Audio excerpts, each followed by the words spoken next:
Tamilmani sir, நிகழ்ச்சி நான் உங்ககிட்டேருந்தே தொடங்குறேன். முருகன் மாநாடு நடத்தினாலும் மதுரையில் தான் நடக்குது. தமிழக வெற்றிக் கழகத்தினுடைய 2வது மாநில மாநாடு நடத்தினாலும் மதுரையில் தான் நடக்குது.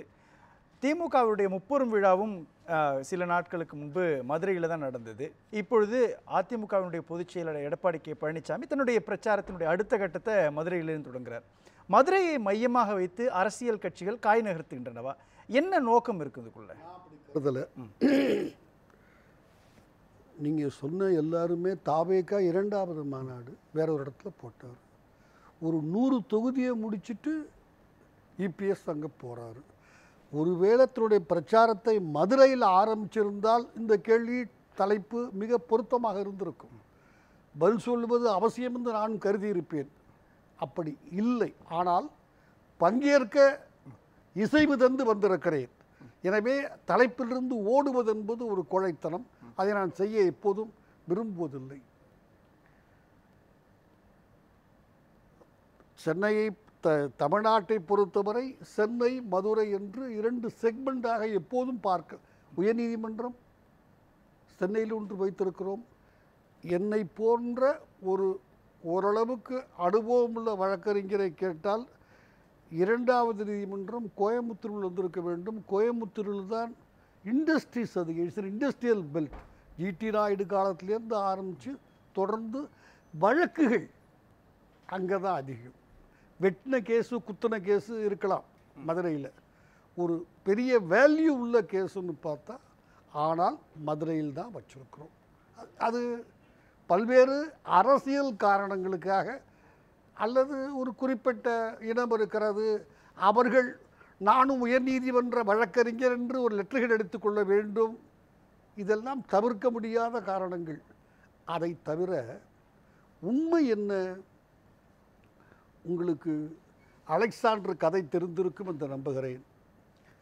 உலக நாடுகளை வென்று கொண்டே வந்தவன் இந்தியாவில் போரஸ் என்கிற புருஷோத்தனை ஜெயித்தான். அரசரை சிறையிலே அடைத்தான். காலையிலே அலெக்சாண்டர் எந்த நாட்டை வென்றானோ அந்த நாட்டு ராஜநாற்காலிலே அமர்ந்து கொண்டு இவனை சிறையிலே அடைத்தானே, போரஸை கையை கட்டி அழைத்து விடுகிறார்கள், ஆஜர்படுத்துகிறார்கள். அலெக்சாண்டர் கேட்கிறார், என்ன போரஸ், இரவு நன்றாக தூங்கினாயா? இது மிக பாப்புலரான லைன், பல பேருக்கு தெரியும். போரஸ் சிரித்து கொண்டே பதில் சொல்லுகிறான், இல்லை அலெக்சாண்டர், இழந்த நாட்டை திரும்ப எப்படி பெறுவதென்று இரவெல்லாம் சிந்தித்து நான் தூங்கவில்லை. வென்ற நாடு கை நழுவி போய்விடுமோ என்று நீயும் தூங்கியிருக்க மாட்டாய். அலெக்சாண்டர், வென்ற நீயும் தோற்ற நானும் இரவு தூங்கவில்லை என்பதுதான் உண்மைதான். அதை போலத்தான் மதுரை எம்ஜிஆர் ரசிகர்களின் ஆதரவு களமாக எல்லாமுமாக ஒரே வார்த்தையில் சொல்லுகிறேன் இருந்தது. அது கொஞ்சம் இப்போது சில காரணங்கள் அதனால் மாறிவிட்டது. திமுக பெரிய வெற்றியை அடைந்திருக்கிறது. இதுதான், வென்றவனும் தூங்கவில்லை, இழந்தவனும் தூங்கவில்லை.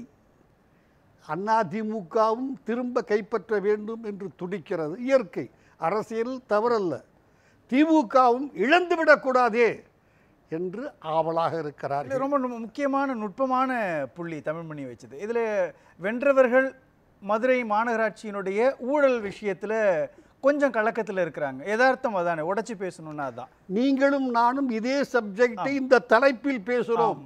நான் எதையும் மறக்கக்கூடியவர்கள் என் வாழ்க்கையில். ஆமாம், இதில் இன்னொரு புள்ளி, அதிமுகவினுடைய உட்கட்சி விவகாரத்தின் மூலமாக அவங்களும் அது மேலே கண்ணும் கருத்துமா இருக்கிறாங்க. 3வது பாஜக, அது முருகர் மாநாட்டை இங்கே நடத்துது. கன்னியாகுமரியிலிருந்து தென் மாவட்டங்கள் பாஜக ஆட்சி செலுத்தக்கூடிய ஒரு செல்வாக்கு செலுத்தக்கூடிய ஒன்றை காங்கிரஸ் வெர்சஸ் பாஜகன்னு இருக்கக்கூடிய களம். நாகர்கோவிலை அவங்க கையில் வச்சிருக்கிறாங்க. அது அப்படியே மேலே வளர்ந்து வரணுன்ற ஆசை இருக்கு இல்லையா? இந்த மும்முனை களமாக இருக்கிறது தான் முக்கியமான புள்ளியா? ஒருவரை நீங்கள் விட்டுவிட்டீர்கள், விஜயை விட்டுவிட்டீர்கள் என்று எண்ணுகிறேன். பாஜக, திமுக, அதிமுக சொன்னீர்கள். வேண்டுமென்று தவறிவிட்டதா, வேண்டாம் என்று விட்டுவிட்டீர்களா? நான் அறியேன். இல்லை, வேண்டாம் என்றெல்லாம் விட முடியாது, தவிர்க்க முடியாத எடுத்துட்டு அவர் இருப்பதாக டிடிவி தினகரன் சொல்லியிருக்கார். தலைப்பில் இருக்கிறார். ஆமாம், உங்கள் மனதில் இருப்பதாக நான் கருதவில்லை. அதனால்தான் இந்த கேள்வி பொறுத்தருள வேண்டும். அவர் வாரியார் அப்போதே பதில் சொன்னாராம், அது சிக்கந்தர் மலைதான். ஏன்? சிவனுடைய மகன் கந்தன், கந்தன் மழை சிக்கந்தன் மழை, இதற்கு மேல் அதற்கு விளக்கம் தேவையில்லை என்று கருது பாஜகவினுடைய ஆர்வத்திற்கு இயல்பு. இவர்கள் கூட திமுக கூட நடத்தியது முருகன் மாநாடு, தமிழ் கடவுள் முருகன், மற்றவரெல்லாம் சமஸ்கிருத கடவுள், ஆங்கில கடவுள், பிரெஞ்சு கடவுள் சொல்லிவிட்டு நடத்தினார்கள். அவர்களும் பயணிகள் நடத்தினார்கள். அதுவும் மதுரையிலிருந்து 1000 தொலைவுக்கு அப்பால் இல்லை, அதுவும் மதுரை தான் கிட்டத்தட்ட. நீங்கள் சொன்ன அந்த அம்மையார் இந்திராணி என்று பெயர் என்று கருதுகிறேன், மேயருடைய அந்த கணவர்தான் மேயராக செயல்பட்டார். நான் சொல்லவில்லை, திமுகவே சொல்லுகிறது. சொல்லித்தான் அவர் மீது வழக்கு தொடுத்து அவரை கைது செய்திருக்கிறார்கள். ஆனால் அந்த அம்மையார் தனக்குரிய பதவியினுடைய அதிகாரங்களை எல்லாம் என் கணவர் செயல்படுத்தட்டும் என்று தெரிந்து விட்டு கொடுத்தாரே, அவருக்கு அம்மையாருக்கு தெரியாமதெல்லாம் நடந்து விட்டதென்று நான் கருதவில்லை. ஒரு பதவியை, மனைவி பதவியை கணவனோ, கணவன் பதவியை மனைவியோ துஷ்பிரயோகம் செய்ய வேண்டுமென்றால், அவராக நான் நடந்து கொள்ள வேண்டுமென்றால் என் மனைவிக்கோ அல்லது கணவருக்கோ தெரியாமல் இயலவில்லை. அவர் மீது ஒரு நடவடிக்கையும் பெரிய அளவில் கைது செய்யவில்லை, எஃப்ஐஆர் அந்த அம்மையார் மீது போடவில்லை. எனவே அங்கேயும் கூட திமுக நடவடிக்கை எடுத்தது போல் காட்டிக்கொள்ள விரும்புகிறார்கள். யார் மீது உண்மையிலேயே ஊழல் நடந்தது என்பதை மறைக்க இயலவில்லை. வீட்டு வரி போன்ற பல பிரச்சனைலாம் முன்பே விவாதித்துட்டோம். ஆனால் நடவடிக்கை எடுத்து விடக்கூடாது, நான் அடிக்க வேண்டும். அடிக்கிற குச்சி உன் மீது படக்கூடாது, அது படுவதற்கு முன்பாலேயே அழுது விட வேண்டும். தமிழ்நாட்டில் இயற்கை. எனவே அதைத்தான் அவர்கள் செய்கிறார்கள். இவர்களை திமுகவை பொறுத்தவரை இன்னொன்று, எம்ஜிஆருடைய ஆதரவு களம். அவர் அரசியல் வாழ்க்கையை எங்கேயார் திண்டுக்கல்லே ஆரம்பித்தார், அது மதுரை தான். இப்போது ஏதாவது பெயர்களை பிரித்து சொல்லுகிறோமே தவிர மதுரை தான். எனவே அந்த இடம் திரும்பவும் அதிமுக கைக்கு போய்விடக்கூடாது என்பதில் திமுக கொஞ்சம் உன்னிப்பாக இருக்கிறது. இன்றோ நேற்றோ கூட அவர் பிடிஆர் பழனிவேல்ராஜனை வைத்து அந்த மேயரை ஒதுக்கிவிட்டு, முக்கியம் அந்த மேயரை ஒதுக்கிவிட்டு அந்த ஊரில் கட்சி கூட்டம் போடுகிறார்கள்.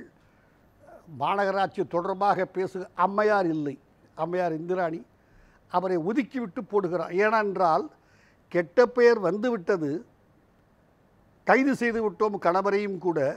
ஆனால் அம்மையாரை அருகே அமர வைத்தால், கலந்து கொள்ள அனுமதித்தால் அந்த கரை பழனிவேல்ராஜன், பிடிஆர் பழனிவேல்ராஜன் மீதும் படிந்துவிடும் என்று அவர்கள் நினைக்கிறார்கள் போல எனக்கு தோன்றுகிறது.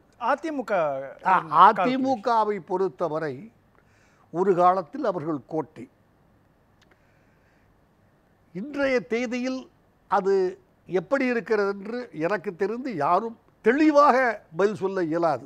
கடந்த தேர்தலில் 50-50 தானே இருக்கிறாங்க, அதிமுக பாதி திமுக. உண்மை. அப்போது திரு பன்னீர்செல்வம் கூட இருந்தார் என்பதையும் நாம் ஏற்றுக்கொள்ள வேண்டும்.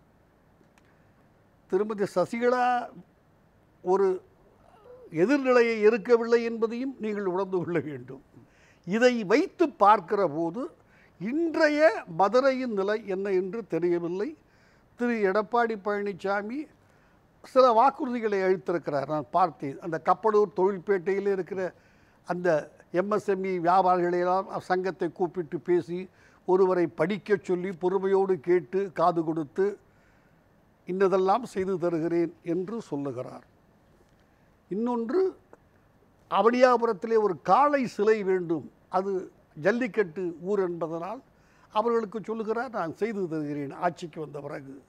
இதெல்லாம் அந்த மக்களை சரிப்படுத்தி தன்னோடு அழைத்து வருகிற காரியங்களாக அவர் செய்வதாக நான் பார்க்கிறேன். அதில் இன்றைக்கு செங்கோட்டையன் சொல்லும் பொழுது ஒரு விஷயத்தை சொல்றாரு, மேற்கு தமிழ்நாட்டு வாக்கு வங்கியை மட்டும் நம்பி இருக்க முடியாது.